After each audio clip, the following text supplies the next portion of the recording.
nangawaray pagkahayag imong aranlaan akong ginyayakan.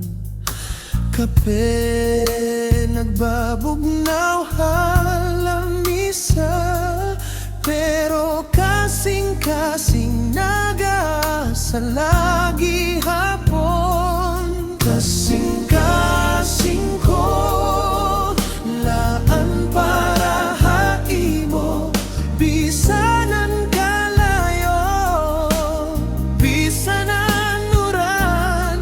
Kung maluya ka, akong kusog animo, di na ako bibitaw,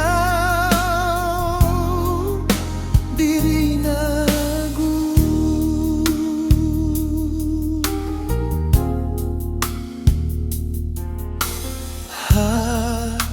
dalang nga puno hinkasaba, hinay nga imo tawa, anakon kalma. Gamay nga sulat haliko,